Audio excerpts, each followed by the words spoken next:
Good afternoon. Welcome to the 2010 CIP and Operating Budget presentation. This is our third meeting. For those listening, this meeting will be rebroadcast August 17th.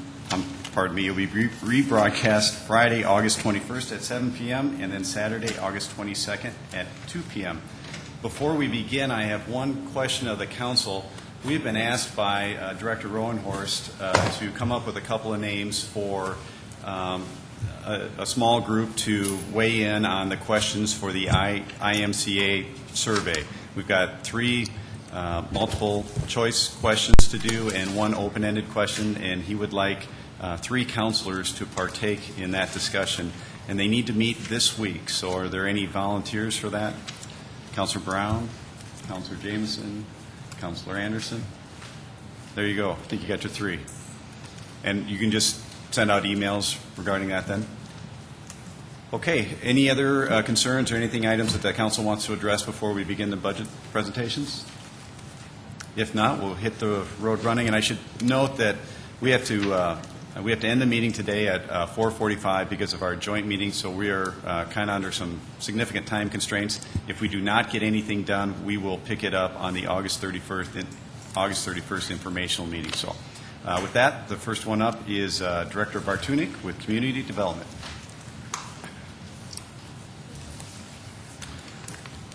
Good afternoon. Randy Bartunik, Director of Community Development. We're going to start the budget presentations today talking about urban and economic development. Urban and economic development comprises about 4% of the total budget at $12,234,000 and is made up of four areas: Convention and Visitors Bureau, Convention Center, Planning and Building Services, and Community Development. And I will be covering the community development portion today, and then others will follow with their respective areas. Community development begins on page 105 of your budget book. The community development budget is just over $4.8 million. It represents about 1.5% of the entire budget. Revenue is comprised of the following areas. We have federal grants from CDBG and Home Program that are estimated to be about $1.6 million, or 33% of the total budget. Prior year grant carryover at $850,000, or 18%. Program income at $502,000, or 10%. And the neighborhood revolving fund, which comes from non-city dollars, at $1,440,000, or 30%. And then we receive about $414,000 of general fund. I do want to note in your budget book on page 106 there are two items that are listed in air. They actually need to be turned around. The and it involves the neighborhood revitalization program and program income. The revolving fund should be listed at $425,000, and the program income should be listed at $425,000, and the revolving fund should be listed at $1.4 million. Randy, could you help me with that again? Which ones? It's on page 106.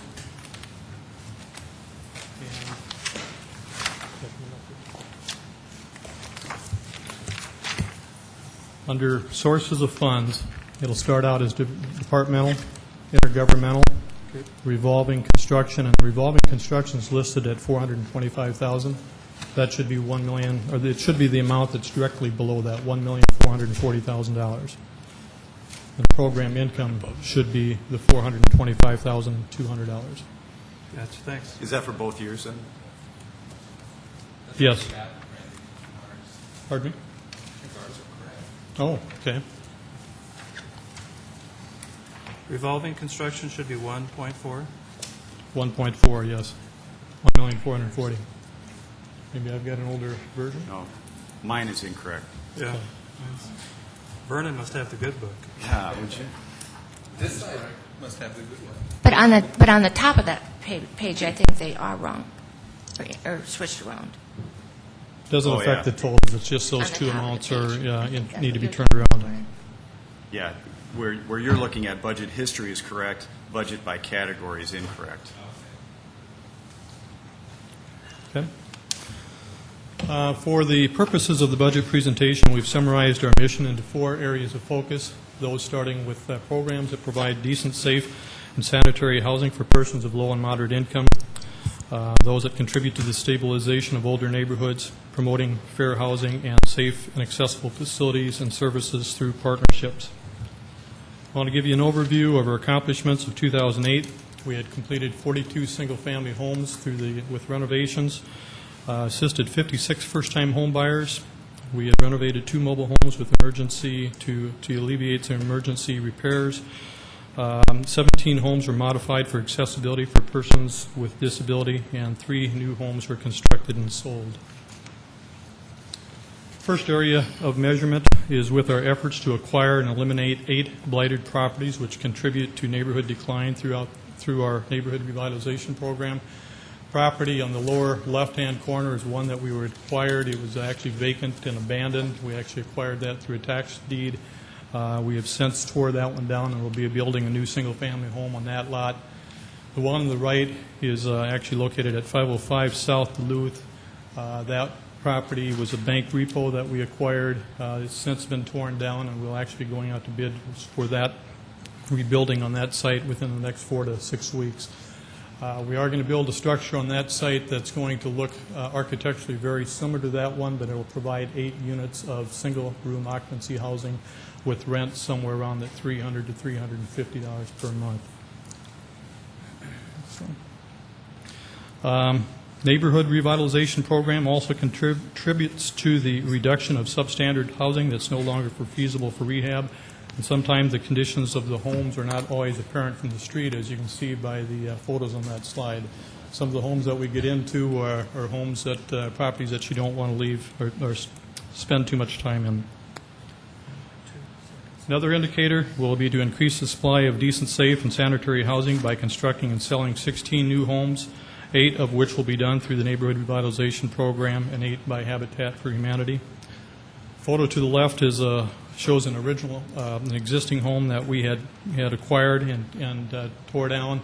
The one to the right is the home that we rebuilt on that same lot. It was recently sold about a month and a half, 2 months ago to a disabled vet and was constructed to be fully wheelchair accessible. Next indicator is to increase the supply of decent, safe, and sanitary housing. This will be done by assisting with rehabilitation of 44 single-family homes. We provide no interest and low interest amortized loans and technical assistance to owner occupants of the single-family homes through the single-family housing rehab program. Next indicator is to increase the home ownership opportunities for persons of low and moderate income by assisting at least 50 first-time home buyers. For 2009, we've seen a very strong increase, and we're anticipating by the end of the year on assisting at least to about 70 households. Another thing that we did do back in 2007, we revised the program to encourage more home ownership throughout the city's core area or the neighborhood conservation program area. So we changed the program to provide some additional financial assistance to encourage homeowners to buy homes in that area. And that has been a success. Prior to that, we were about 40% of the home buyers that we had were buying homes in that area. And since we've changed that, actually about 70 to 75% of the home buyers are buying in the neighborhood conservation area. So we feel that's been a very good, strong benefit to that area. That concludes my presentation. If you've got any questions. Councilor Brown? Thanks, Randy. A couple of questions. Back to your slide about the overview. 3 new homes constructed and sold. Did we used to do more like 8? We do last year, and that has been our goal last year, kind of, I think, with the overall economic conditions that we were starting to see in Sioux Falls, the number of home sales that we had slowed down. We weren't getting them sold. That, I'm happy to report, has picked up over the last several months now, and we're getting them sold. So we have several more on the market? We had 5, actually, in the last week. We actually had offers on 2, and we've got another one that we've had 3 different parties looking at, so we're hoping that within the next couple of weeks that'll get sold as well. And then the one you cited in the slide after that, I think you said it was going to be torn down, but you're building something to look similar to the neighborhood, and you referenced 8 SROs. Oh, yes. Is that a new concept? Yes, that was one that, it was over on 505 South Duluth, and that was one that, as I mentioned, was a bank repo. Hadn't done it before, and we looked at that particular site, and there's a large multifamily apartment building right to the south of that.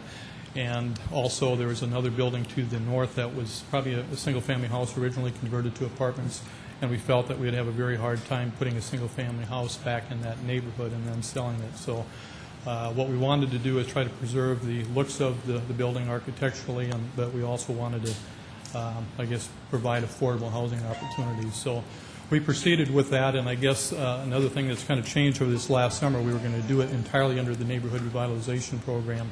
And then working through Sioux Falls Housing Corp., we actually put an application together to the state for Neighborhood Stabilization Program funds.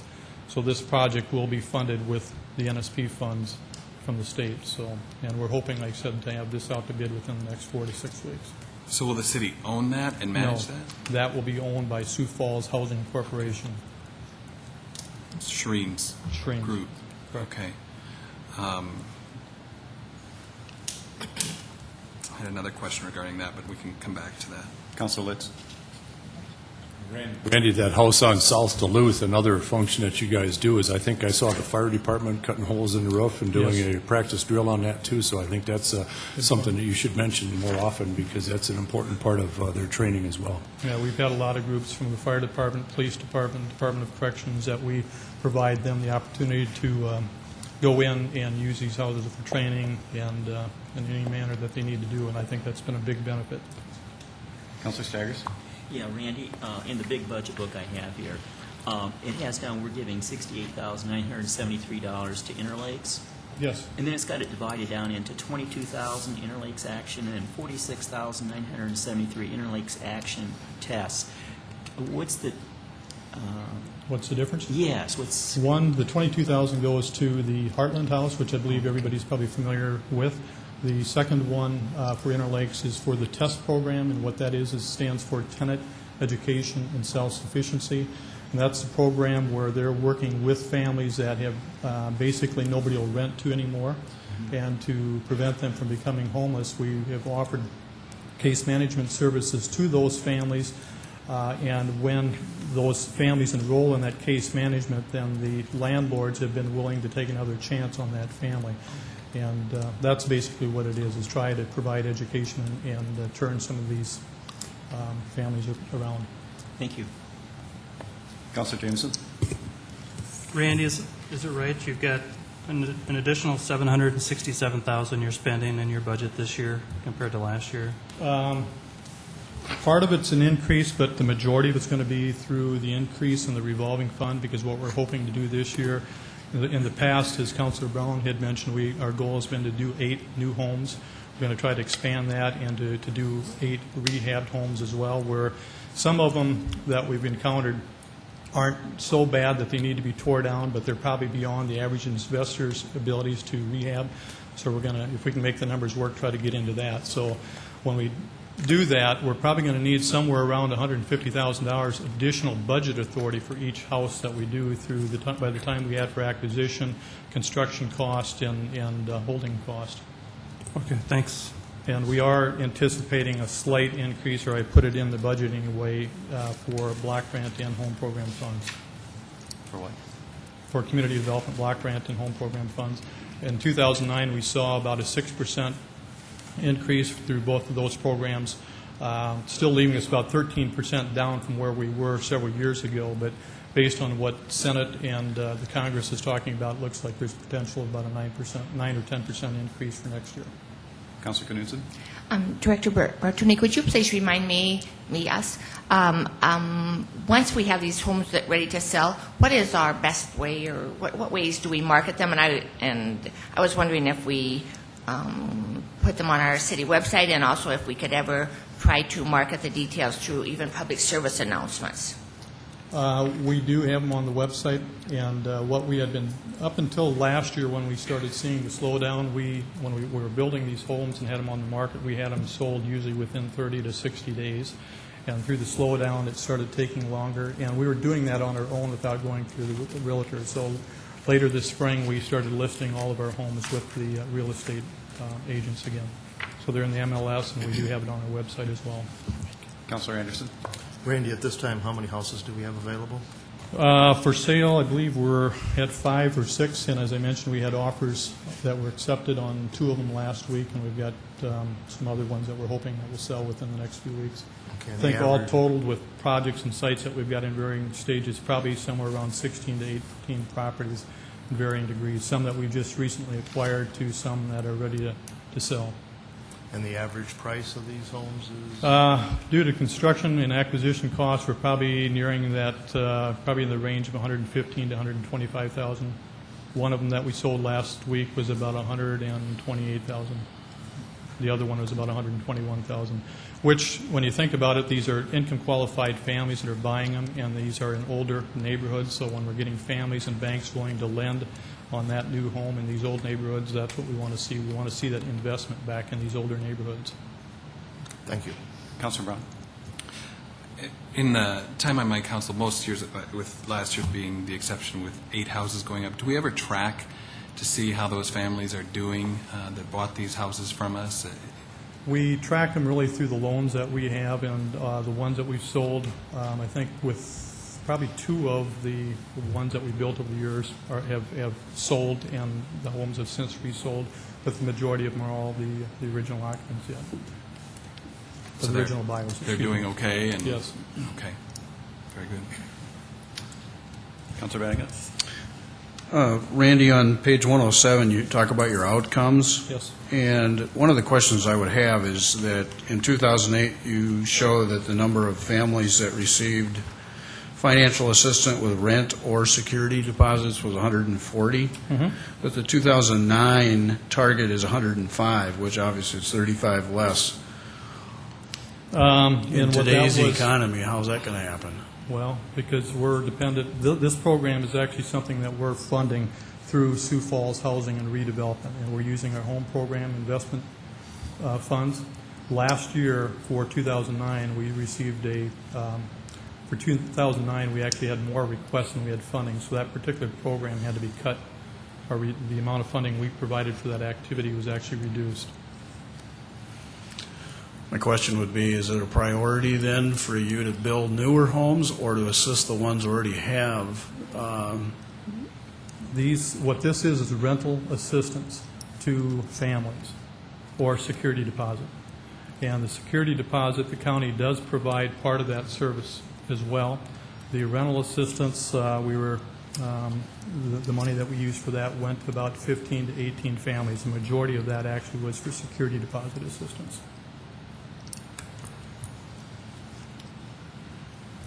And we do work with the Citizen Advisory Committee. We hold public hearings on the decision of how these funds should be allocated and used within the city. So, Okay. Any other questions for Director Bartunik? Seeing none, we will keep moving. Next is Director Cooper with Planning and Building Services.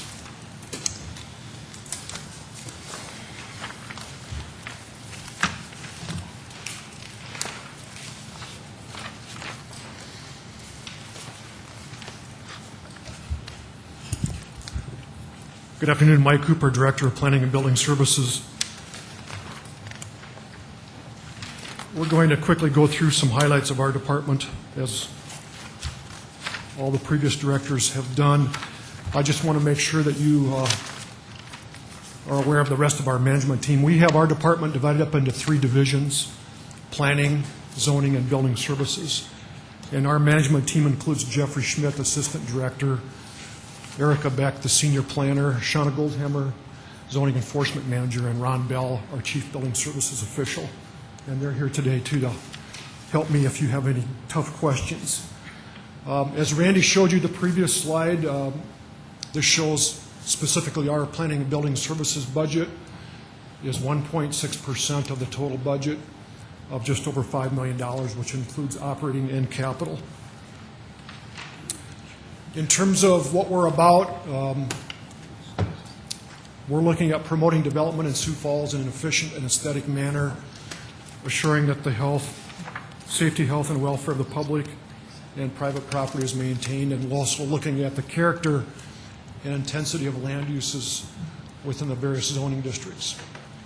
And then a big part of our mission is also to coordinate public improvements with private development, which is one of the reasons that we get involved with a lot of other departments, and especially in the CIP process.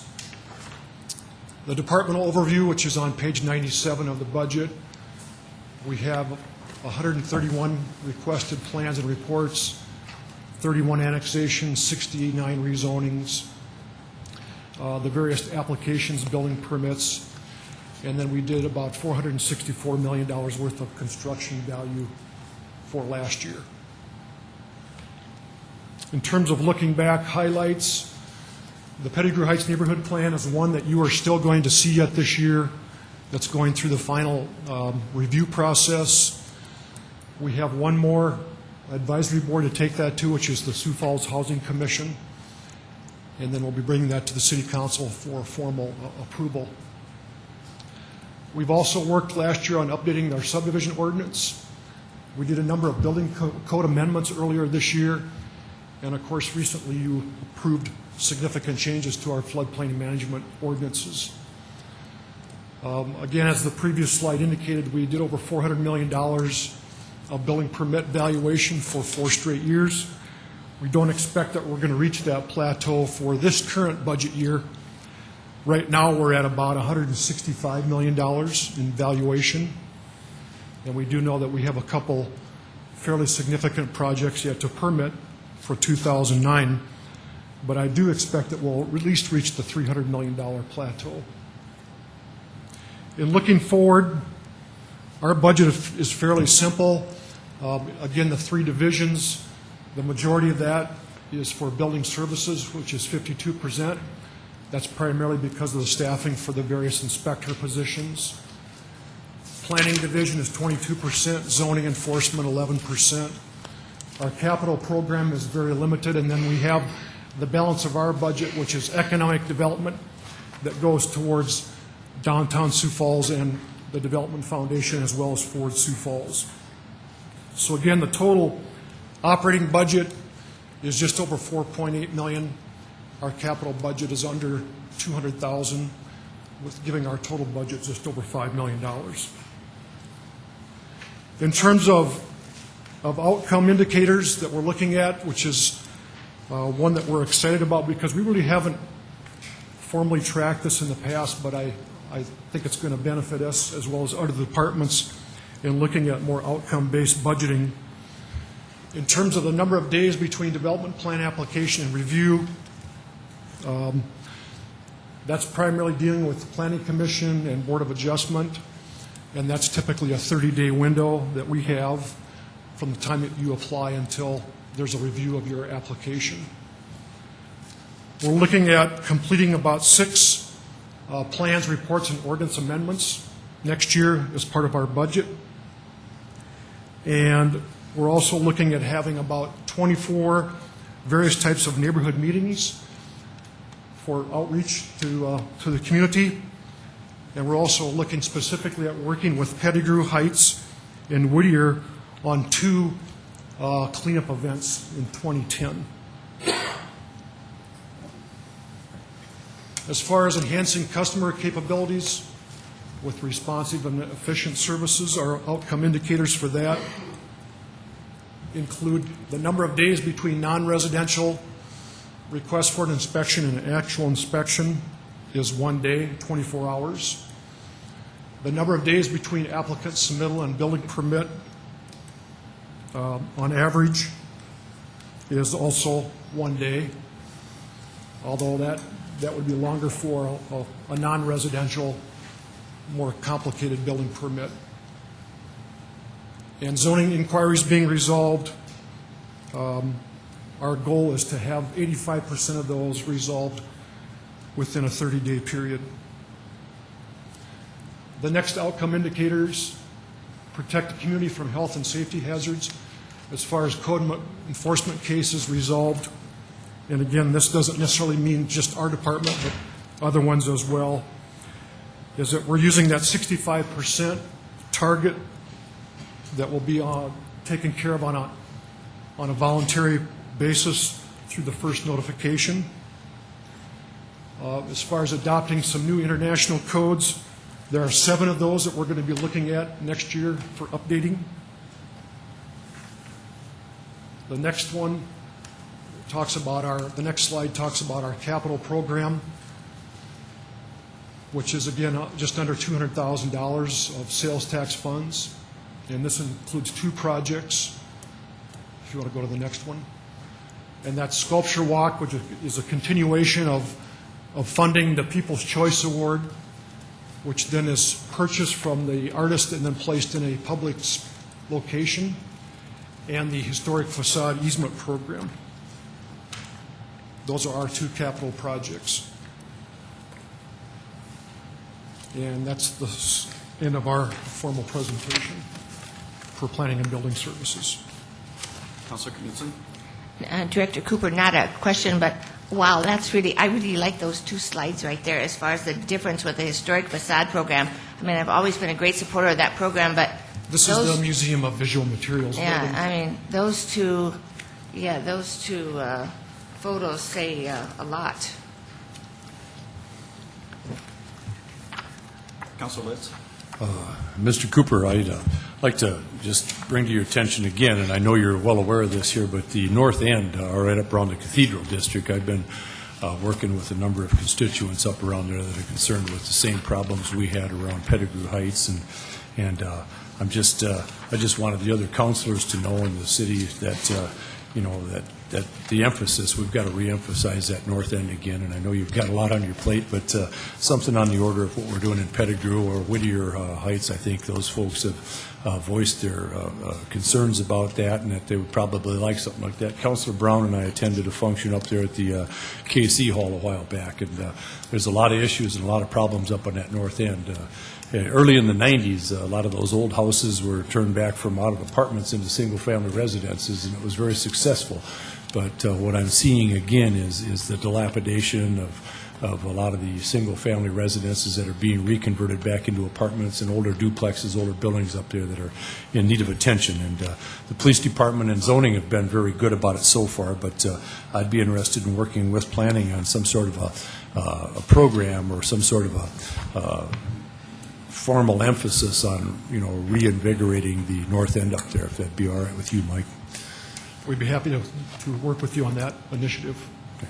Councilor Brown? Along with that night we were there, the Whittier neighborhood was there to talk to the Cathedral District about doing more cleanups in that area. And I notice in here you have your target as being 2 events.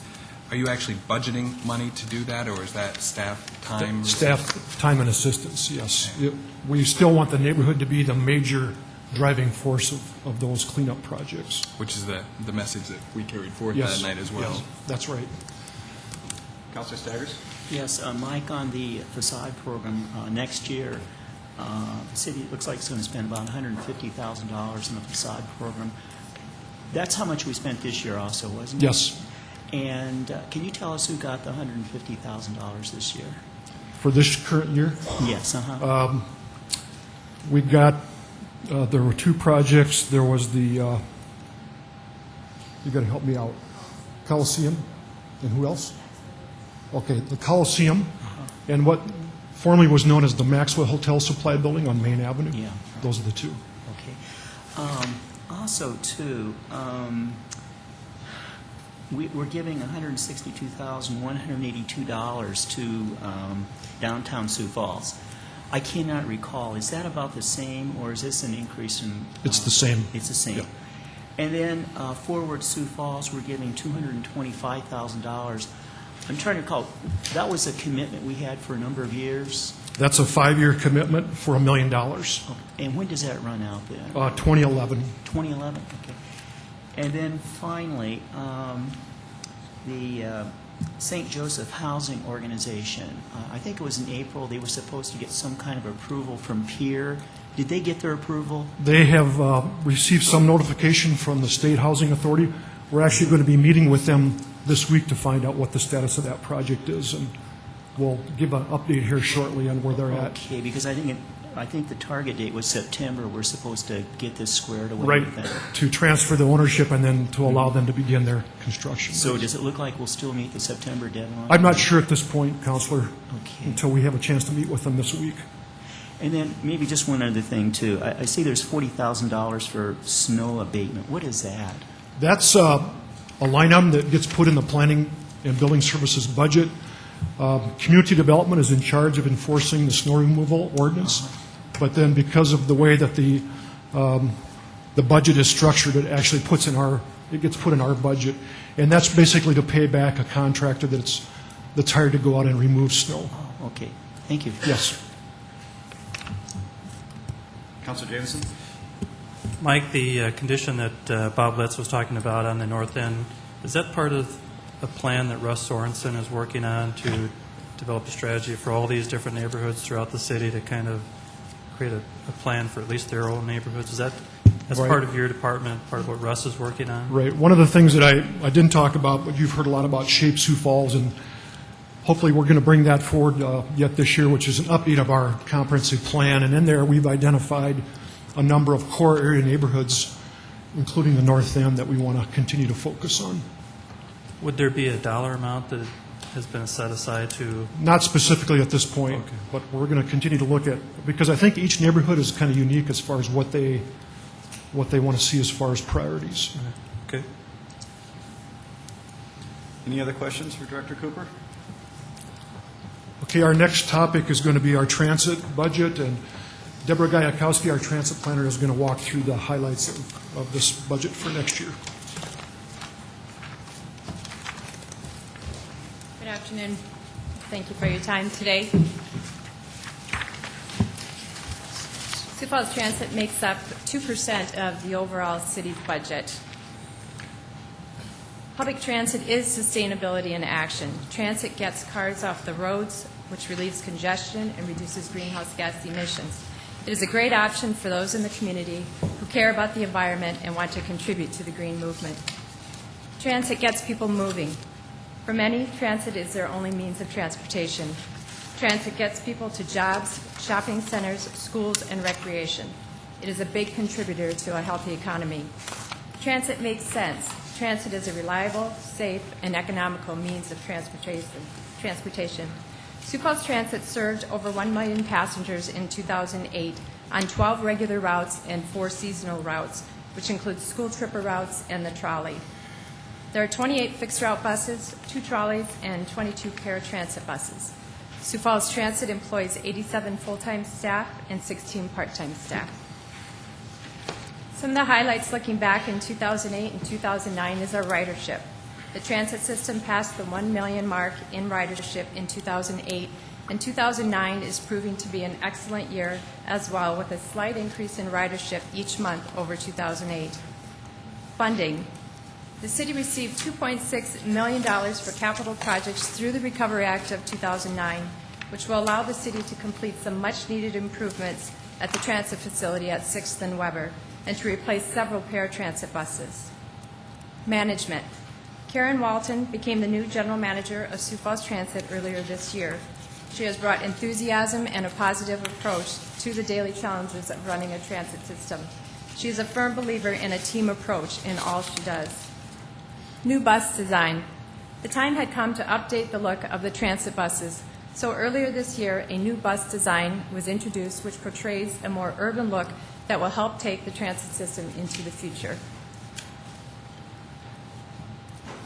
Looking forward, the overall budget for 2010 is approximately $7.4 million, which includes an increase of 1.9% in operating costs and a 4% increase in contributions from the general fund.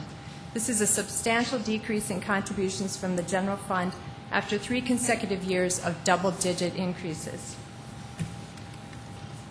Sioux Falls Transit is safe. Earlier this year, Sioux Falls Transit employees won a competition among 45 other First Transit projects, scoring the most points on safety issues. Also this year, the drivers surpassed 180 days without a reportable accident. Sioux Falls Transit is also a very safe place to work. There has only been 1 work-related injury to date this year and 0 lost days due to injury. Sioux Falls Transit is reliable. Fixed route on-time performance levels are consistently over 95%, and paratransit maintains an on-time performance of 99%. Sioux Falls Transit is efficient. Transit allows people to spend less of their monthly income on parking, vehicle maintenance, and fuel. A monthly pass to ride the bus is still just $25. I can take any questions you have. Councilor Knudsen. Not a question, but could you just give us a quick commercial on the naming contest that's going on right now for our new buses?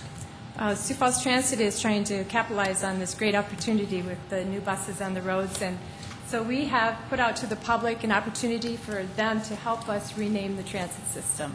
We would like it to be something where people just know what it is the minute they hear the word. So anybody can go to SiouxFallsTransit.org to submit their idea for a name. Councilor Brown. Deborah, you talked about the monthly increases you're seeing in ridership. Do you have any year-to-date, month-to-month comparison overall? In past couple of years, I believe the ridership's been up about 14% each year. Right now we're up about 6% for the year.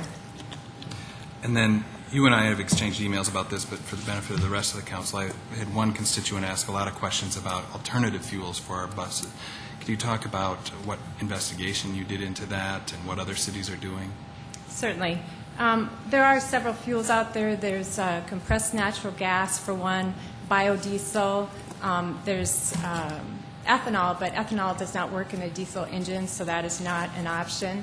The biodiesel is the one that really would be the least amount of investment for us. For right at this time, from what I understand, it has to come from Kansas City. So you're paying the regular price, a pretty good price for the fuel itself, but the transportation cost is what kind of kills us to get us here. The other options have a pretty big investment in, you have to put in new storage facility because it has to be stored differently. It can't be fueled indoors because of the flammability and other things like that. Thank you. Councilor Staggers. Yeah, Deb, let me just clarify. You mentioned that the operating subsidy that the city provides went up 4% this year. That's right. It's at $4,603,683. And you mentioned that we had 1 million riders. I'm not very good at math, but every time somebody gets on the bus, do we subsidize them to the tune of about $4? The net expense is about $3.80, I believe, for this month. Okay. So, and we get the net expense by taking your overall operating expense and subtracting off the revenue that you receive. So that's per passenger. $3.80 we subsidize each person. I mean, that's just... And that varies from month to yeah. month. Okay. Also, the last rate increase, was that in It was quite some time ago. I believe it was 1996. 1996? So 13 years without a rate increase. Do you anticipate to maybe try to reduce the taxpayer subsidy to have a rate increase for those who are using it?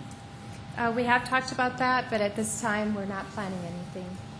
Okay.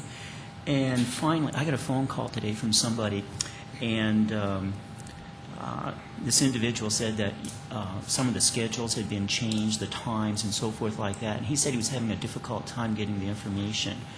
He mentioned that there are sheets at the transfer stations, and people can learn from it there. But he was mentioning on the new buses, it didn't seem like there was any that information available. And so he was just wondering if that could be made available on all the buses so people could know. Just this afternoon, Okay. about 1 o'clock, we received all the transit brochures with the new information, so we immediately got that out there. Okay. Hey, that sounds great. Thanks, Deb. You're welcome. Councilor Jameson. Deborah, I know you've been working hard to increase ridership, and you guys do a lot of one-on-one meetings with different businesses, and you're trying to encourage users to ride the bus. I was just looking through here. How much do you have allocated for marketing in your budget? I believe it's $5,000. I just want to say kind of publicly that that's not much for what we're really trying to do and the outcomes that we could probably receive if we spent a little more. I'm a marketing guy, of course, but I think would be a good investment. I would encourage us to spend a little more on marketing this program. Deborah, I have one question too. Under the intergovernmental, the number, 2010 number is off significantly, the $1.4 million, and you spoke earlier that we had some federal funding. Could you explain that a little bit more? The federal funding that we received this year, we're receiving only operating federal funding, and we budgeted $1.9 million, but I'm not quite sure the $1.4 million that you're talking about. It's just the difference under your sources of fund under departmental. 2010, it's 1.98, and last year it was 3.3. And so it's a difference of about 1.4. Yes. We did have some capital grants last year. This year, we did not ask for any capital money since we received so much Recovery Act funds. Okay. And we were able to accomplish a lot with that money. Any other questions of Deborah? All right. We'll keep moving. The next item on the agenda is the Sioux Falls Arena Orpheum Theater with Russ DeCurtins, manager, and supporting staff. Good afternoon. Russ DeCurtins, General Manager for SMG Sioux Falls Arena and Orpheum Theater. I brought my bodyguards, Terry Torkelson, my Assistant General Manager, and Kelly Zamora, our Senior Finance Manager. The Arenas and Orpheum budget is approximately 0.4% of the city's overall budget, a little over $1.1 million. That's made up of 59% of that is the arena operating, 22% of that is the Orpheum operating, and 19% of that is capital. It is a decrease of 5.2% from 2009's request and approval. What you've been handed right now is a 2008 economic impact study, so I wanted you to know what your $1 million is doing for the community. And we had not done these economic impact studies in the past, so this is probably the first time that you've seen us do one. We were requested by the Arena Board to do it for the arena, and so we went through the work to do that. It's a little harder to gauge economic benefit and impact on an arena because you have a lot of local users, and we don't register everybody like a convention or that type of thing where the convention registrants you can track, and hotel registrations and that sort of thing. So these numbers tend to be a little bit conservative, and I apologize for this not being on the screen for everybody. They put copies over there for the media and anybody that is interested in seeing this. It shows about a $24 million economic benefit for the arena, and you add another couple $1 million for the attendance at the Orpheum, and the money that you invest in the arena and the Orpheum comes back approximately into the $26 million economic benefit to the community. Next slide. Excuse me one second. Has anybody identified what page this is on in our book? 85. Thank you. I apologize for not knowing that. It's on the slide here, but I didn't jump up and... Thanks. Okay. The arena and the Orpheum provides entertainment options that range from family shows, rodeos, and that sort of thing, to community theater, big-name concerts. We get lucky enough to get a few of those and hope we can do a good job of doing those justice when they do come to town. And then we do have 3 resident sports teams that keep us pretty darn busy. Highlights looking back. In 2008, we returned $16,000 of our operating subsidy to the city, and we came in $52,000 under budget.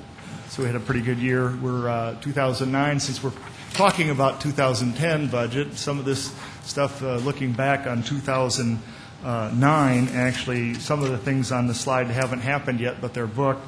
But 2008 saw a very successful, 2009 saw a very successful Summit League tournament. The USH All-Star Game at the Orpheum, we had a national taping of NPR's Wait, Wait, Don't Tell Me, which was absolutely phenomenal. We're going to have a fall rodeo. We haven't had a rodeo in the arena for a few years. We're going to be hosting the NBRT's, and it's the Make-A-Wish's 25th anniversary, so it's going to be a really big special show for us in 2009. And then back a while ago, we had and I can't remember all the words, the AGEHR bell ringers, but this was a joint event that I thought was worth noting because it was in both the arena and the convention center, and it was a pretty big event for us. The Rib Fest, we celebrated 12 years of the Rib Fest with a bigger crowd than we've had. We have some more highlights looking back that really is something that's going on right now. The renovation of the Orpheum Theater. It's a relatively minor restorations as far as theaters go.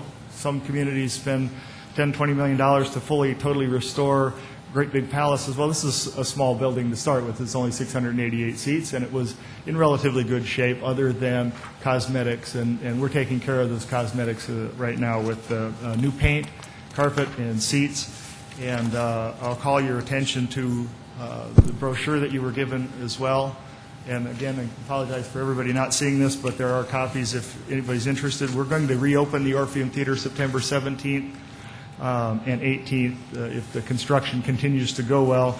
And we're going to tie in a fundraiser. This is kind of germane to the budget because what we're going to be doing is we're going to have a concert on the 18th, and all the proceeds from that concert are going to go into a fund where we can buy some sculptures for the courtyard at the Orpheum. So we have that to look forward to, and we hope to raise enough to, we have space for 4 large sculptures, and we hope to raise enough to, our goal is to at least raise enough for 2 sculptures, and then we don't have to come looking for city funds to fully decorate the courtyard. But we're very excited about the Orpheum renovations, and we'll keep you as the council and the city involved and in tune as this is a work in progress. We are just getting the lineup. We just hooked up with Spoon Cat for entertainment, and we're still putting out, we haven't even really sent out any advertising yet, so this is all fresh information.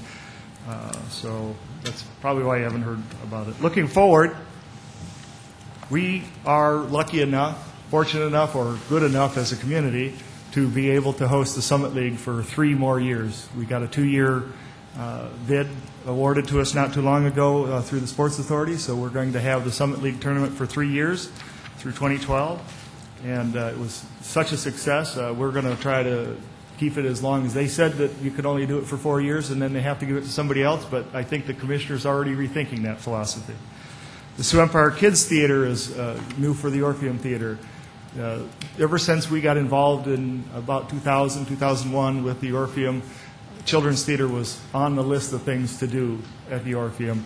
And we had a hit and miss, start and stop. We had a couple of things planned, and a couple of things fell through the cracks and didn't get done because people changed their mind, moved on, did other things. But the community theater folks, the same people that have been producing 3 shows a year, are going to do children's theater now, and they're going to call it Sioux Empire Kids Theater, and they are very excited about getting resident children's theater into the Orpheum. So that's something that we're excited to look forward to.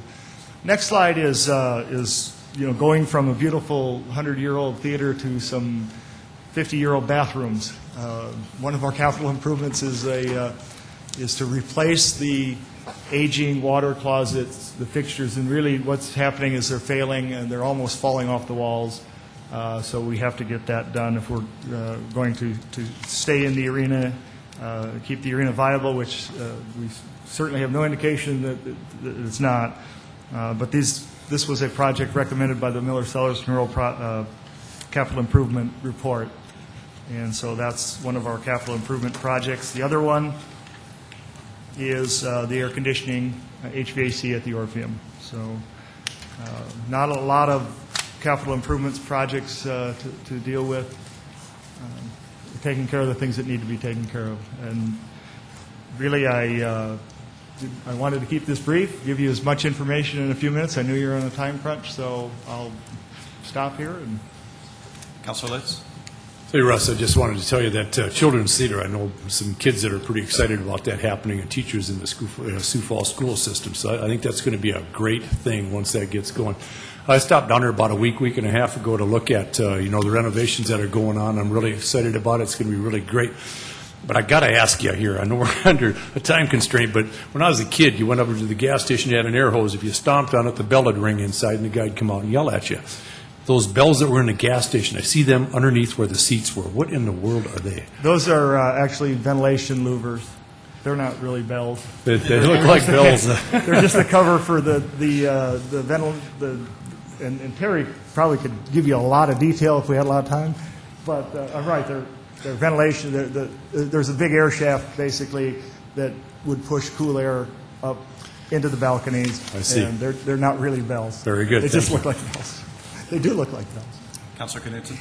I too had an opportunity in the last couple of weeks to go in the Orpheum Theater and see the renovation, and I mean it's just fabulous. And it's what, as I was walking through that morning, it's what reminded me is when I was first a city councilor. That was our first, really our first crisis when I went on city council, as far as the financial debacle that the Playhouse was in, and there were. I mean, it was really a struggle for some of us on to decide what to do, and I'm so glad that the city kept that building, and it's really beautiful. And then I, learned that day that two of the murals have been cleaned and cleaned up nicely, and they're in Minneapolis, and that they will be put back or reinstalled, or whatever the right verb is, in the near future. Anyway, regarding the concert, so in the next couple weeks or something, would a person, if they wanted to start ordering tickets for the Spoon Cat concert on September 18th, would they just start calling the Orpheum about when or what? The exact date we're putting tickets on sale escapes my Friday. Okay. And so Yes, people and can just call? it'll be available at Ticketmaster. You can come out to the arena and buy them. No service charge at the arena, even though the show's at the Orpheum.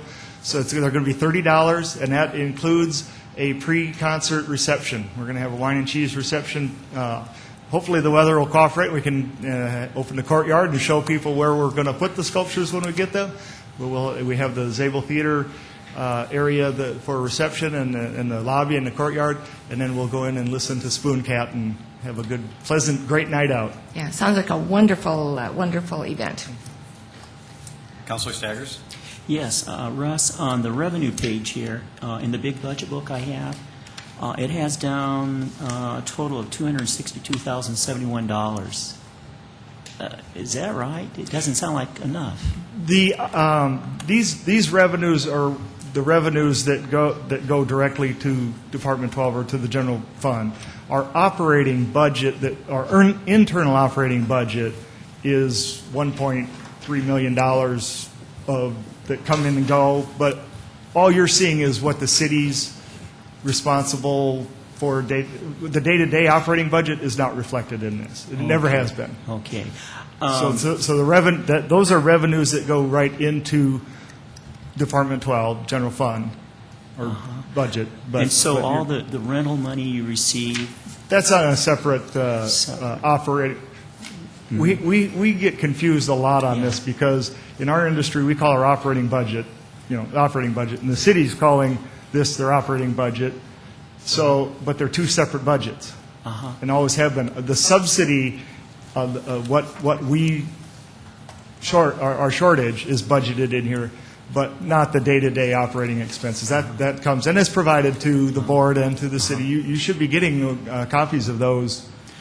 Okay, so then what is the real subsidy that the city is paying? I know the SMG contract's $173,029, but the real subsidies, subsidy. The operating subsidies for the Orpheum is $80,712, and the operating subsidy for the arena is, I'm sorry, wait a minute. Okay. I'm reading 2009. I'm sorry, I apologize.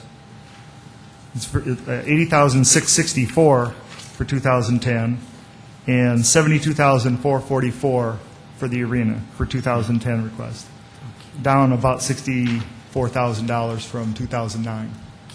So the 2010 operating subsidy is just about half.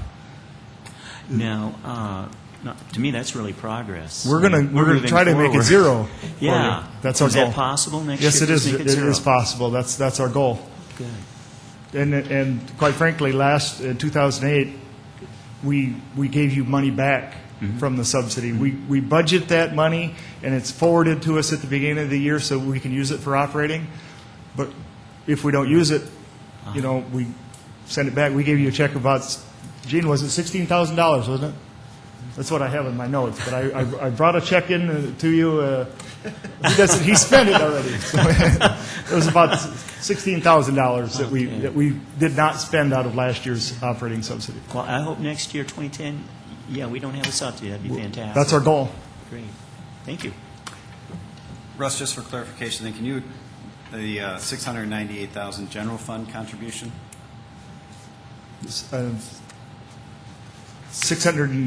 $98,536 is the general fund contribution? I believe that's correct, and the 220 is capital. There's 200. I'm not good at these budget things. I don't know where So you're getting maybe I should. So when you're talking about the subsidy, you're just talking about for the contract. No. The management contract. No, operating subsidy is our operating shortfall. Okay, but Pat mentioned. You know, in our book, What we've got sources of number are you funds. looking at? Well, in our book, I don't think you have our book, but I don't have the book, no. page 86. Under the sources of fund, it says general fund contribution. And for 2010, it says $698,000. In 2009, it was $861,000. That would include.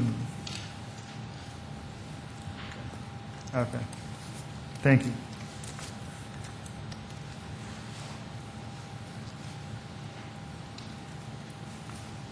Right. So when we say you're turning funds back in, Out of the operating subsidy number. you still, Yes, we're still using. getting $700,000. We're still using Right. almost $1 million, and yes. point of clarification. Yeah, Councilor Sayers. we're not going to eliminate the $1 million because Yeah. there's some of those things that are totally out of our control. There's some of the contractual obligations that the city has made over the years that we don't even, and we pay sewer and insurance and everything out of that. So our operating subsidy is what we can control the best, that we have the direct day-to-day responsibility for. I can't control what the insurance and sewer and the monies that were contracted to our sports teams for their commissions. Okay. Those are all in the $698,000. Okay, So because- we're probably never going to operate at 100% zero, Councilor Staggers. I got so excited here. But we're putting $26 million back into the economy for your $1.2 million. But yeah, and I would just point out that, for $1 million, whatever, and I assume this was prepared with the CVB's help as well, that, it's a $24 million impact to the community, so. Well, And actually, I will tell you that those numbers are conservative. Those numbers are we conservative. also know what economists say about some of these numbers, that, you can come up with about any number you want to make it, fit. Councilor Benega. The response that I have is obviously since you've taken this over and the Zabel family contributed a substantial amount of money along with the community and the city, the days of usage of that facility, which is an historical society building, if I remember right, so nothing's going to change with it. But you've been able to take the number of days of usage from about 13 or whatever it was a number of years ago to what is it now? Nearly 220. I was going to say 195. I was going to short ourselves. Regardless of what economic portfolio you look at or economic person you listen to, that is a wonderful turnaround, and it leads to the quality of life of this community. One of the things that I have had some contact with is the kids who are generally in the North End who would never, ever be able to see some of the things that are performed in this community, always have the opportunity to use your theater, our theater, and I want to thank you for that because it's a great opportunity for the young people and for some of those who can't afford some of the other opportunities that we have. So thank you. Well, you need to thank yourselves and Mayor Munson for putting the money into it because it was, I think, a very wise investment and worked out pretty well. Thank you. Councilor Knudsen? Gerald's comment reminded me a year ago when I've been attending events at the Orpheum Theater for as long as I've lived in Sioux Falls. I'm just a big fan of the Orpheum Theater, but I would have to say that I think my very favorite event was about a year ago when Joe Foss Alternative High School performed their musical there, and that was actually that was a very emotional evening for me. I actually knew a couple of those kids or students, and that was actually really, really special. Councilor Staggers? Yes, Russ, you probably don't know the answer to this. I but probably there's- don't. But there's something, because I'll try. it's Convention and Visitors Bureau. And I don't think we have anybody from the CVB here. No. But we did have somebody in the audience that had a question about the CVB subsidy. And the CVB subsidy is $928,617. And I cannot recall, is that a substantial increase from last year? I couldn't See, tell you then. Yeah. I don't know the answer. I don't know if anybody knows the answer.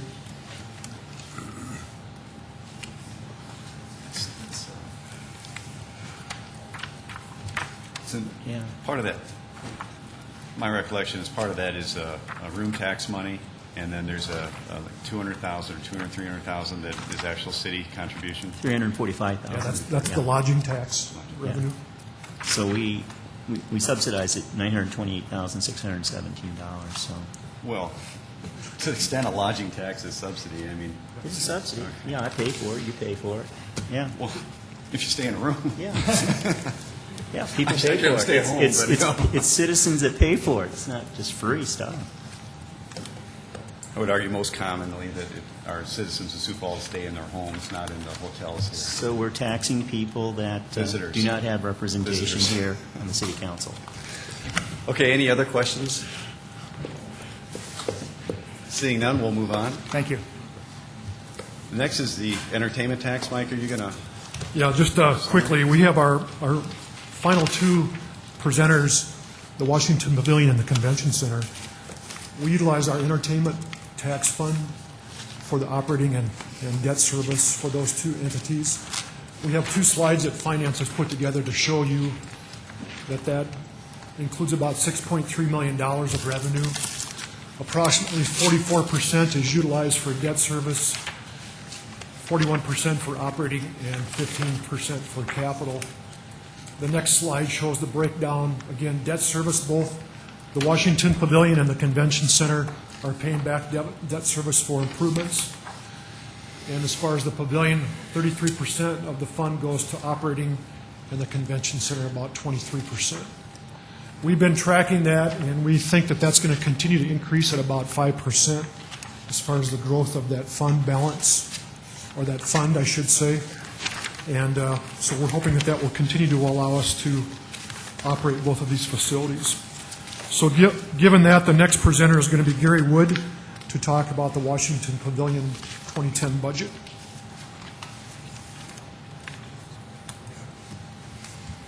Good afternoon. I'm Gary Wood, President of the Washington Pavilion. I have with me also Jane Hathaway, who is Director of Finance, and John Lose, Director of Operations, to pitch in and help any questions you have. We have a very brief slideshow here. There's a review of our mission: educate, inspire, and enrich the community by making arts and science a part of our lives.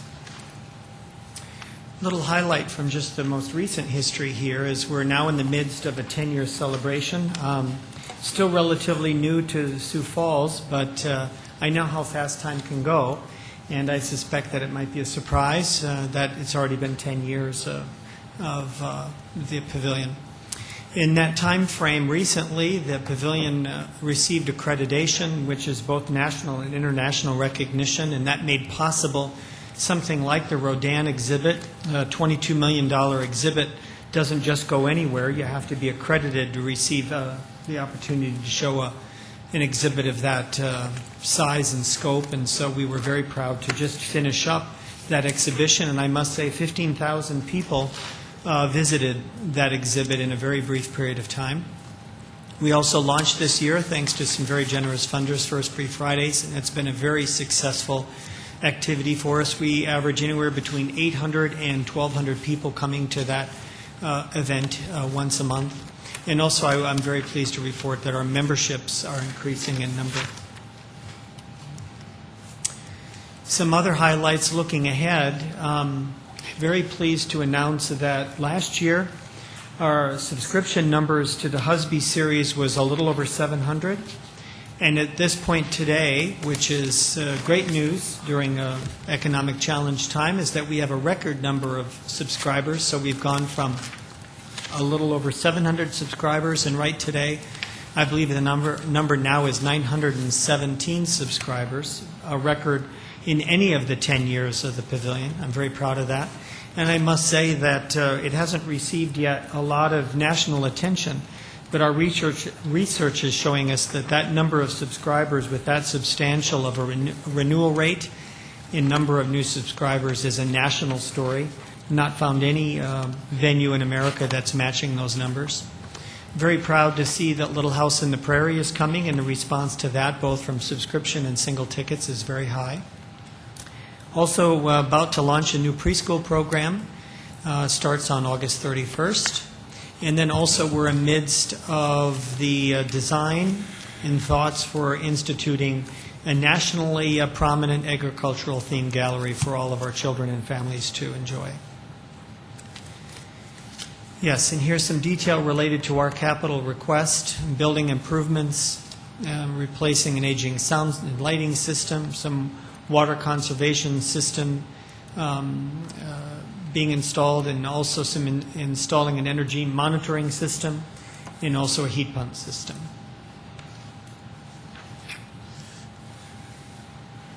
I think that maybe is the end of our exciting slideshow, but I'd be happy to take any comments or questions you have about our budget for 2010. Councilor Knudsen? Mr. Wood, thanks again for your leadership at the Washington Thank you. Pavilion. I just wanted to say that I really think your new windows are stunning. They look great. Thank you. I appreciate that. You know, one place that it's quite noticeable is when you walk into the cafe on the first floor, and I'd invite you to come in and see that. But they are physical in terms of what they do for restoring a structure that the city and all the community loves and wants to maintain. But they also, they're very symbolic in the sense of what they do to a space. That has transformed that room into a place that is now so warm and welcoming and is a place for the community to gather, whereas before, a couple of the old windows are still in there, which will soon be taken out. It's quite a significant change. They're dark and sort of dingy, and symbolize something much different. So I'm very proud to see what those windows are doing to our community's building. Councilor Bennigan? Sir. Sure. Gary, with the capital improvement program, you've got a number of issues that are related to energy savings. Do you have a response on what kind of percentage of savings that we would experience based on the conservation system for the irrigation and again on the monitoring system? Yeah, I don't know if I can necessarily give you specifics. John can come up and do so. One thing I would say real quickly is that, you know, again, having been here a year, I look back to see where a lot of these initiatives are coming from, and I know there was one major study done between the city and the pavilion completed in 2007, and I suspect you have a copy of that. But that talks a lot about the needs of why these improvements are happening and the kind of energy savings of which you're referring to and why it needs to get done. But I think John has a comment on it. John Lewis, Director of Operations. We don't have specific goals around those at the moment because at the moment we design the projects the year they're actually put in place. So I'll have exact numbers for you when they go into place. For example, the windows were estimated at an 8% savings, and now we're saying at about a 15% savings conservatively now that they're installed because we were able to test them and guarantee their efficiency once they were in. Right now, we're just estimating efficiencies of all those projects. What is the estimate, John? Obviously, when the study was done, they'd come back with some sort of estimate on the savings that we should incur. Well, they'll tell you anywhere from 7 to 25%. The question being is, which ones do you agree with? Are they a sales pitch or are they actually a real number? Okay. And then the second question I would have is the life expectancy of the sound and lighting system. Is 10 years appropriate? The sound and lighting system, 10 years is appropriate for certain aspects of it. Other aspects of it we are still hanging on to and maintaining.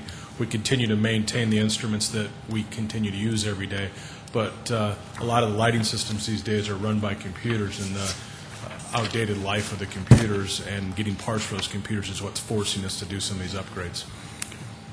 Thank you. Councilor Staggers? Yes, Gary, I noticed in the budget it has down $170,000 for the Kirby Science Discovery Center exhibits. What kind of exhibits are we going to be getting? Well, part of those funds have to do with, there's three different aspects to that. One is maintaining what we already have, and some of them are, as you know, those young people come in and with their families and they have a fantastic time and they make good use of them and wear them down. So we've got to make sure that they're maintained so that they're constantly on the floor, because our community loves to come in and interact with them. The second part is taking what we have, and rather than just throwing it out, we look at ways to improve it and to enhance it. Technology changes and the ability to maintain it comes about. So we try to maintain them, improve them, and make them more apropos to the learning that's attached to it. And then also, periodically, we move exhibits around to give them a new perspective from where they are and tie themes together. And also going forward in terms of, I think directly to your question, I mentioned earlier an agricultural themed exhibit, which we're very proud of because it reflects a very important part of our local economy. And that's one that's on the drawing board, and you'll see parts of that coming on board very soon. And then also a question, in the CIP, it has down replacing the Citadome seats. And, I was in the theater a few weeks ago, and of course, I'm always looking closely at the seats because we've talked about this issue before on the City Council. And once again, I don't know, the seats look good. Yeah, I'm not an expert on seats, but they certainly look good. Well, I appreciate that. I'm proud of the way the team maintains those seats. My understanding of the replacement isn't of the cushion or the seat itself, but it actually has to do with the mechanics of the seat, the springs, and some of the hardware that's associated with that. So I think that's what that money is going to. So aesthetically, I don't think you would see any change. I don't believe we're changing fabrics and covers and cushion. It actually has to do with some hardware issues that obviously over time are worn and need to be replaced. I think that's true. Yes. Sorry. Oh, John, going to say? Yeah. Yes. Just, he's slightly reversed on that. The cushions and the fabric are what we're attempting to refurbish. The mechanics of the seals still stay the same. And if you'd like to come over anytime, I'd be happy to show you what the failing parts are of the seat. Okay. I'll be happy to give you a personal tour of exactly what's failing. The next time I go to the Citadome, I'll remember this. Councilor Bennigan? Gary, I'm not sure if you know what the date is, but do you know when the bond for the pavilion expires? Is that 2014? Thank you. Councilor Brown? Gary, thanks for being here. What do you attribute the growth, not only in the series, but also the memberships? What do you attribute that growth to in this economy? Well, I think one thing that people are looking for is value. So a membership gives a person repeated visits, and so you save money over time. So families obviously want to take advantage of that because it gives them multiple visits at a much lower cost. And I think people wisely are looking for values, and hopefully we're offering them a great value, which we believe we are. In regard to this series, we went into the marketplace with a series that we believe not only would be attractive to our patrons and to anybody in the community, not too late to subscribe, but also we did so in a very economical sort of way. So in years past, I know there's been as many as 8, 9, 10 shows in a series. This year we went to the market with only 6. And so for someone to get an entire subscription to the series is actually a much greater value than it has in the past. Now, they can add additional seats to that subscription. They can add additional shows if they wish to increase the number of shows they may attend. But to become a subscriber is a much more accessible amount this year, and I think that's what's attributed to a lot of that interest. Also, I had a question about the new preschool program. When does that start? And then share with us a little bit about the mission or the objective behind that. Well, it starts on August 31st, and that'll be the first day of actual school for those preschoolers. And we'll have some open houses along the way, which we'll be sure to let all of you know.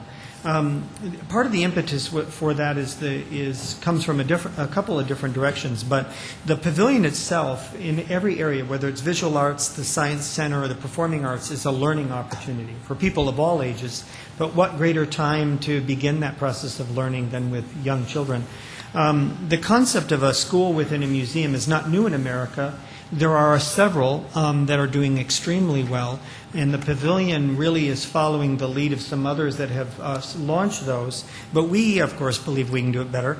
But the general theme of the pavilion is a place to learn and explore, and we're using that as a way to help these young people discover the world around them. So the concept of a school and a museum is something that we just want to capitalize on. So you'll see, if you come visit during the day, once this school is underway, you'll see those children moving throughout the center to do their study. They won't be locked in one room. And that's really what the pavilion's all about. So we're excited to see that grow over time. What kind of enrollment percentages are you seeing? Well, I'm not sure. I should know the exact numbers, but I believe that for the upper level ages, which is 4 and 5-year-olds, I think there's a class now of 23. There are 2 instructors that are going to be working with those children each day, and there's room for younger ages as well. Obviously, you don't want to get it too huge because of the number of teacher, but we're really trying to go over quality over quantity right now, and I'm sure over time it will grow. Thanks. Yeah, you're welcome. Councilor Knudsen? Mr. Wood, regarding Councilor Brown's question, do you think right now there are still any slots open for either of those programs? Because I was promoting this preschool to my older son yesterday for my brilliant grandson.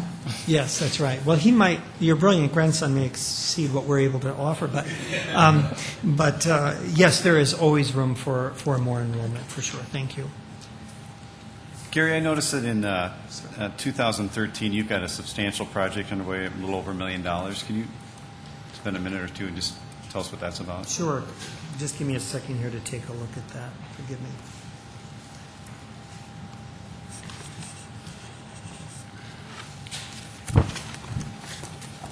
$13? Yeah, and then I guess in 14, there's also $475,000. They're probably related. Yeah. I think I'm going to turn to John. Perhaps he can help me with the specifics that are listed there for 13.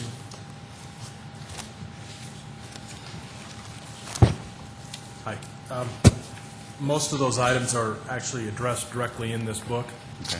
They couldn't be introduced into the plan until 2013, so last year they were introduced in the plan, and we couldn't move them forward because of not the need. The need's there, it's just the funds. So that it's basically the waiting list for all these projects. Basically the waiting list for all the projects. We move them forward as we can, but I can't move them forward any further. Yeah. And then the remaining funds in 14 are just the ones that couldn't make 2013's year. Okay. But they're all addressed in this book. John, a couple of years ago when we were going through this window thing here, I went up there and observed some of the panels that were were put in place of actually having windows up there. And at the time, I had noticed the ones that I inspected some degradation around where the panel met the stop. You know what I'm talking about? Okay, and has your installer made any comments further about that happening? We've actually had to replace a bunch of the jams and the inner openings along the way.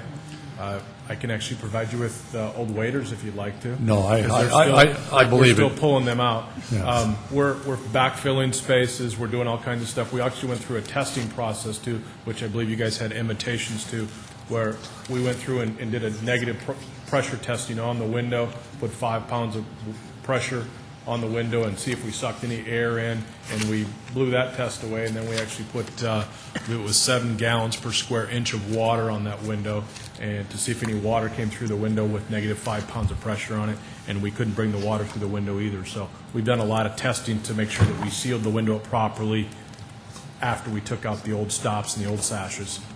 Hurd is one of the finest windows made in the United States. They're at the top of the National Fenestration Council's rating system every year.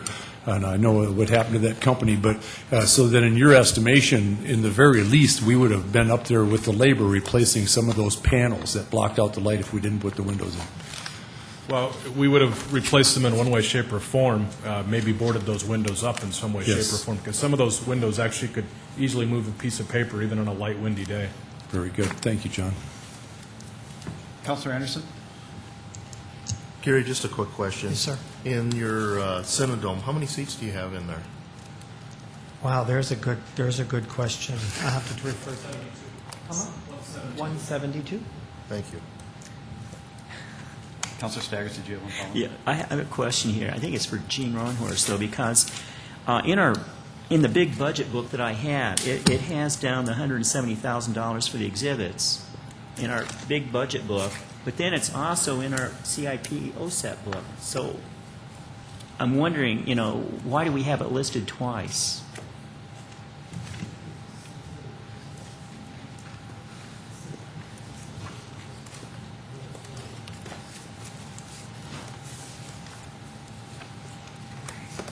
It's the way the budget process works. We put the first year of the CIP, which would be 2010, that rolls into your regular budget and into the budget book.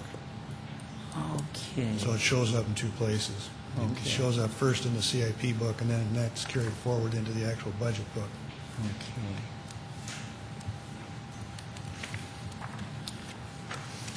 Any other questions for Gary? Thank you. Thank you.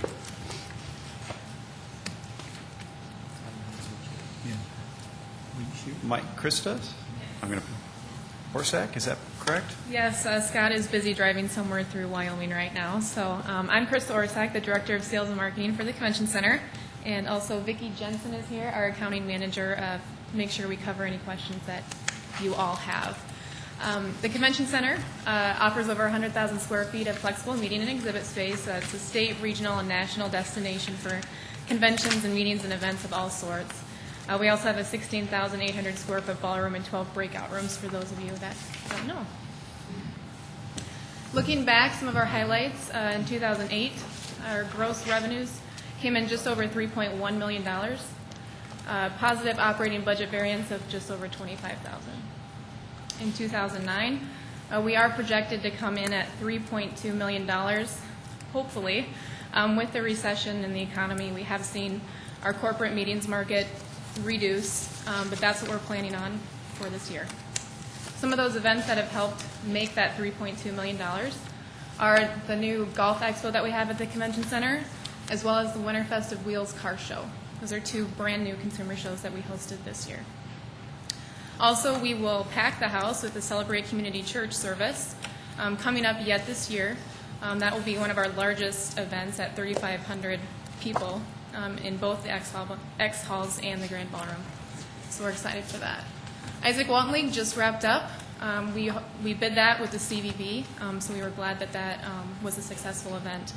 Just as an example, that is one event that came in $10,000 under what we were projecting, and that's just because of the economy. They had a lower attendance number, therefore they spent less in food and beverage. Looking forward, we hope to decrease our operating loss by $55,000, increasing our gross revenues to just over $3.2 million. Some new events that we're excited about next year are the Midwest Baby Fest. This is a consumer show that falls on a prime date, open, available date at the end of the normal consumer show season. So we signed them for 5 years, so that is a very big event for us during a slower period of time there. The South Dakota Association of Plumbing, Heating, Cooling Contractors will be at the Convention Center for the first time, a local state association. Another note, we have 10 weddings that have already been booked for 2010. In 2009, we had a total of 15 weddings, so we consider that kind of a niche market in the summertime when we need to fill some of our empty banquet space. So we're hoping to surpass that 15 number. And then the Biotechnology Industry Organization, this isn't contracted, but we feel confident that we will get it. It's another one of those events that usually goes to the Chicago market, the San Francisco market, D.C. market.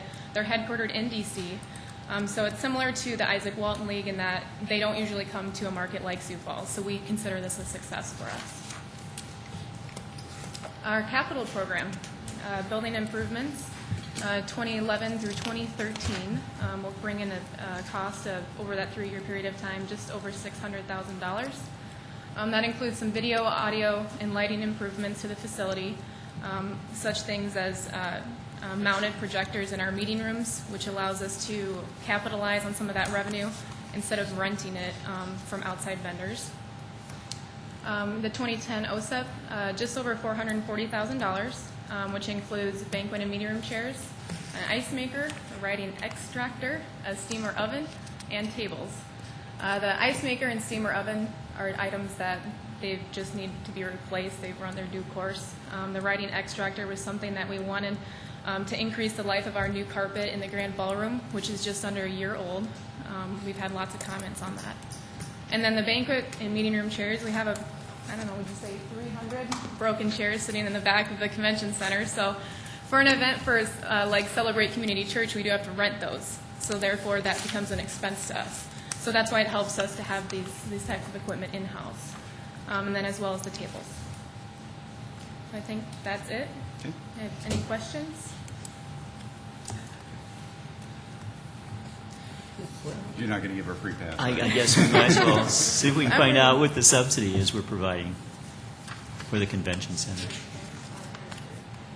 535. 535,000. 535,000. Yeah. Thank you. And we hope to, if you go back through the slides, we met our operating budget. It was a positive 25,000, and we hope to increase to save on the deficit 55,000 in 2010. So we're hoping to keep decreasing that deficit.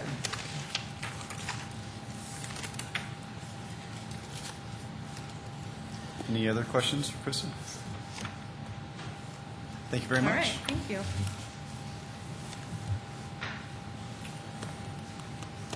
Don, you've got 20 minutes. Whatever we don't finish, we'll pick up on August 31st Okay. at the informational meeting, so we don't want to rush you at all. But Don Carney, Director of Parks and Recreation. Thank you. Good afternoon, City Council members. I appreciate the opportunity to talk about an overview of our Parks and Recreation budget for 2010. We want to talk a little bit about what we do, a little background regarding the department. Again, look back at 2009, and then obviously look forward to what's proposed in 2010. We start out the budget process and discussion today with identifying that culture and recreation makes up 12% of the total city budget. And then this next chart shows that the department in and of itself represents 7% of the total city budget. I wanted to give you an overview of the facilities we manage and the services that we provide. We operate, maintain, and develop over 2,400 acres of parks. And then we also mow and perform weed control on 1,700 acres of public property, such as drainage ways and BMPs and medians and those types of things, along with managing the other $150 million in fixed assets that we have out there.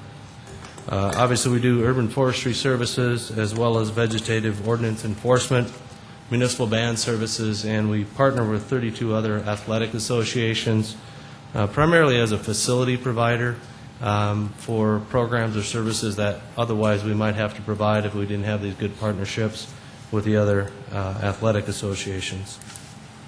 Department also has 164 recreation programs for all ages, 3 traditional pools, 3 family aquatic centers, and 5 community centers. And then we've also made some pretty good strides in increasing the number of paved trail miles to 25, with more planned in the near future. And finally, our total attendance for 2008 at all of our parks and recreation facilities totaled more than 2.3 million people. Before we start talking about 2010, we want to update you on what's already happened in 2009. The Harmonon Softball Complex opened in April.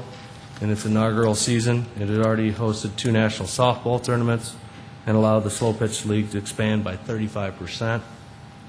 Drake Springs Family Aquatic Center opened in May of this summer, and recently the council approved the Family Park Gifting Agreement. And thanks to the Jim Sokup family, we were able to bring an additional 90 acres of outdoor recreation into our park system that obviously will provide some great enjoyment for our community and our residents. But also, we hope that it will give kids a great opportunity to learn to love fishing. A couple weeks ago, several of you shared in the celebration on another parkland donation that happened several years ago, and we've just now cut the ribbon on, and that's Thielen Park, which is our newest park serving northwest Sioux Falls. And then finally, as you all know, the Quality of Life Bonds projects are in progress. The Rhino relocation project out at the zoo is now under construction. Sanford Sports Complex donation agreement will hopefully go to the Parks and Recreation Board tomorrow. and then also be considered by the City Council in early September. And then finally, the River Greenway project is also moving forward as our consultants and multiple department staff, planning, public works, parks and recreation, are working with FEMA and the Corps to get the permits in place to be able to construct those improvements. As we look at our 2010 budget, this chart shows where the department's budget is being allocated. This year's largest share goes to capital, followed by grounds and infrastructure maintenance, recreation programs, and the zoo. I wanted to highlight a few of the outcome indicators that all the departments have talked about this year that our 2010 budget will provide. Our first outcome is to continue to provide recreational opportunities for all ages. As you can see, we have a nice mix of services between all of the age groups with a significant focus on youth programs. And then the other thing that we've started to do is track our community center and swimming lesson participation rates. In 2008, our participation rate for these programs is nearly 60%, and we hope to maintain that participation rate into 2010. Another outcome that we have is to provide a safe, functional, aesthetically pleasing park system for citizens and guests. And one way we want to ensure that is to systematically review and assess each parks and recreation facility. We do that by sending out a team of our department staff to evaluate each facility and ask ourselves a variety of questions, such as, are there any lighting concerns, ADA issues, neighborhood concerns, maintenance shortcomings, or programming needs. In 2010, we plan to inventory half of all of our facilities and then the other half over the next year. And I'd also like to share that one of our other outcomes is maintaining and improving the health and safety and the beauty of urban forest. One of the ways we are measuring their effectiveness in this area is by trying to reduce the number of notices sent to trim trees in the right-of-way through Project Trim. In 2010, we've targeted a 5% reduction in the number of notices sent, and we anticipate we'll be able to do that because we've already been in those areas already, starting in 2010. And I think the program has also created a greater awareness of what the city ordinances are that govern trees. Another outcome is to enhance customer service, and one of our outcome indicators is to receive and maintain agency accreditation through the National Recreation and Parks Association. That we are currently in our process of submitting our self-assessment, and we're just wrapping that up. And I wanted to share one example of one of the other cities we've talked to with regard to accreditation and what that meant for them in one particular case. Roseville, Minnesota was working on a project to ask a donor to donate a significant amount of money to help them with an ice skating rink. And initially they were a little hesitant to be able to do that and not sure whether the donor wanted to do it or not. But once the director started talking to them, the fact that they have been accredited by the National Association, it made that donor feel much more comfortable making that major gift, knowing that our National Association basically gave them the seal of approval, and they've been through a rigorous process on everything from legal authority and the role and responsibility of the organization to planning, organization, human resources, finance, risk management, evaluation and research. Were all the areas that they look at when they come in and do the self-assessment and the review for accreditation. So we're excited about being able to be accredited in 2010. One of the things that we wanted to share with you is that we believe that we should really work to provide good value for the services that we provide for the community. And one indicator is the ICMA Citizen Survey. Our target was to maintain the percentage of respondents who stated that the park maintenance was good or excellent at 88%. And so we're optimistic that we'll be able to maintain that percentage. And then going back to the numbers, this chart shows how our capital dollars are allocated by asset type. I would note that the equipment of 8% is actually our rolling stock, our fleet, our mowers, those types of things, and not playground equipment. The next slide shows the how the $10 million in capital is allocated by funding source. The department is using $4.2 million in sales tax, $4 million in bond funds, $2.2 million in private contributions, and $250,000 in federal funds. the federal funds as a result of a stimulus grant that we received for the rehabilitation of the old Yankton Trail Bridge, which is just west of Western Avenue and just north of 57th Street, basically across from Bracco's in that area. And we had some structural issues with that particular bridge, and the stimulus grant will fund almost half of that entire rehabilitation project this coming year. Highlighting the 2010 project, our largest project is the Mary Jo Wagner Arboretum, the East Sioux Falls Historic Site.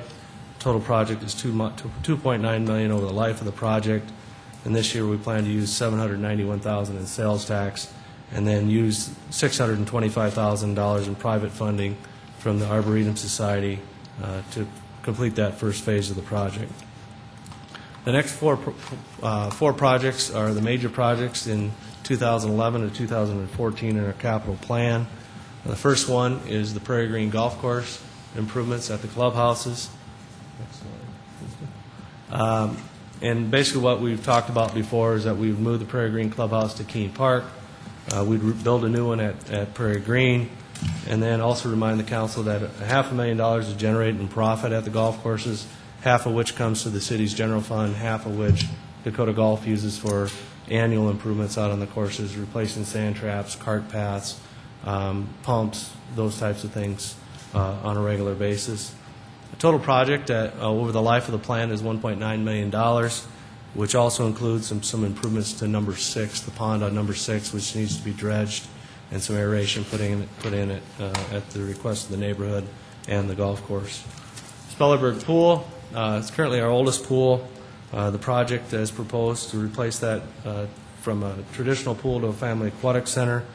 We would reuse the portions of the existing infrastructure, that being the parking lot and the utilities that are currently on the site. And then in 2010, we would start with a concept plan in cooperation with the neighborhood to determine what type of facility we would build. And we do think that every time we convert a traditional pool to a family aquatic center, it reduces some of the overcrowding that we see at some of the existing family aquatic centers. And then the total project estimate is $4.1 million to complete that project. The next project is the Explorer Community Center, which will be done in conjunction with the Explorer Elementary School. The school is constructed so we could add it later. There's a significant number of young families in that neighborhood, and it also provides gym space for volleyball and basketball leagues. And then the final project I want to mention was our Southwest Family Aquatic Center. We've not identified a location for this yet, but we're actively looking with planning. As a reminder, our last pool was built in 1993 when we were a town of 110,000 people. During the 2008 pool season, we reached capacity 17 times at our aquatic facilities in 2008. So far, we've hit capacity 20 times in 2009. And again, this same area of town as the community center that we're talking about. Lots of young families, lots of pool pass holders in this part of town, and lots of requests from the neighborhood for aquatic facilities. So the plan, in the 5-year plan, there's $510,000. It funded a concept plan in 2013 and preliminary design in 2014. With that, I would also mention that Dan Simon is in the audience with the zoo. If you have questions about zoo projects or any Parks and Recreation project. Councilor Staggers. Yes, Don, on page 109 of the CIP booklet, it talks about river greenway improvements. 5-year project cost $2,584,480. I was just wondering, for the quality of life bonds, we had $5 million for the greenway. Why do we have a lesser amount here? What was the total you said? $2,584,480. Yeah, the additional dollar amount that we have in there is for some actual trailhead enhancement projects. The total in the river in the quality of life bond was $5 million. $5 million, right. There's 2.5 in 2009, and there's 2.5 in 2010. Oh, okay. That's where the $5 million. Okay. We already had money budgeted in 2005, and then remember it increased to $5 million. Yeah, before I we do sold the remember bonds. that one. Yes. Uh-huh. Yeah. So we're spending $2.5 million this year. The total project is $5 million. 2.5 has already been identified in the previous, in the current budget, and there's 2.5 in this Yes. proposed budget. So once again, I mean, yeah, it has down, okay, I'm sorry, but, so, yeah, for 2009, 2.5 million, and then for 2010, which the CIP book covers, another 2.5 million. Correct. Okay. Have we started anything on the Greenway? We have. Okay. Yeah, we're currently in the process of submitting the CLOMAR, which is a conditional letter of map revision for the floodway. And we currently have Confluence, a local architectural firm, working with Wright Water Engineers out of Colorado to do the modeling for the proposed improvements so that we can submit that to the Corps and to FEMA so that they can allow us to do the improvements. And So then we it can have doesn't that- really look likely we'll actually spend the 2.5 million this year, but carry it over probably? Yeah, correct. Okay. Let's see, another question I have is in regard to the YMCA program for Middle school? middle school. Let's see, I think that was for, let's see.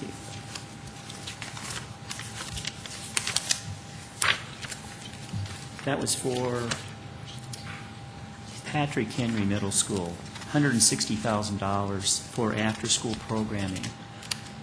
We have more than one middle school in Sioux Falls. Can you It's say for all. something? It's for all the middle schools. Okay, so they should have had the other middle schools listed. Yeah, I here. suppose.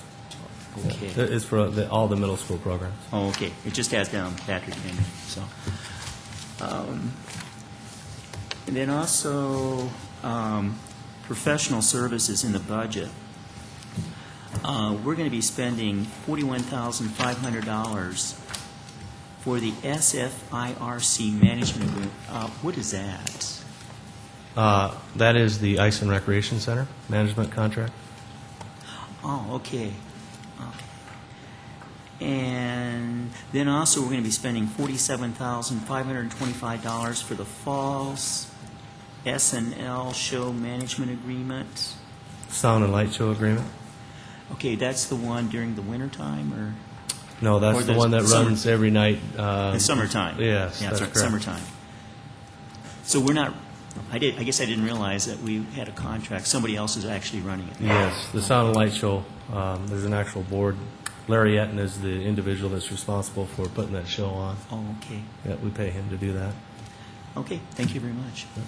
Counselor Knutson? I know we're running short of time, but I just wanted to say how pleased I was on Saturday night. I had the opportunity to attend the South Dakota Wildlife annual meeting, Wildlife Federation annual meeting in Watertown, and one of the 4 conservation awards was given to the Sioux Cups for their wonderful gift to our city, and it was their Soil Conservation Award, and I just thought how fitting that was. I thought there was one given to Senator Knutson or something, too, wasn't there? Senator Dave Knutson, legislative. He didn't give any land to the city. Okay, any other questions for Don? Counselor Anderson? Don, since about the middle of June, I've had the opportunity to spend a lot of time in a couple of our parks. And I want to commend your entire department for the entire work that you guys have done through the soccer tournament, the ring neck, the girls state, the girls 16 and under national, and then last weekend we had the Air National Guard national tournament and a national major division fast pitch tournament. The personnel out there have been very professional, hardworking, and taking care of the fields. I just can't say much more about the work that has been done out there. And that's the reason why Sioux Falls will get those tournaments again. So thank you. I'll be sure to pass it along. Any other questions? Thank If not, Gene, you have some closing comments?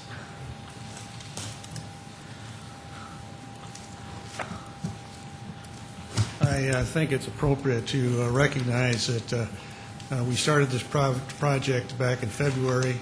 A lot of people were involved in it. We've made dramatic strides in our budgeting process. So I need to thank and lest I get any credit for it, there's a whole lot of other people that really did the work. And the directors and their assistants who really did do the work should be recognized and thanked. They did an outstanding job. Change is hard to do. Change is not easy, and it's something that takes a lot of work. And then once it got through the director staff and the directors, the crew that worked for me have just done an outstanding job of creating a new and innovative process that's been very effective. And I got to recognize a man, Ann Bowden, and Janelle Zur, Tim Conda. Who else am I missing? Krista Stuzzi did most of the work on it, and Tom did a little bit here and there. So, at any rate, I really want to recognize these people because they're the ones that really did the job where the rubber hits the road. Thank them very much. Well, we appreciate all your work on it, and I know we've had a little bit different of a format this year, and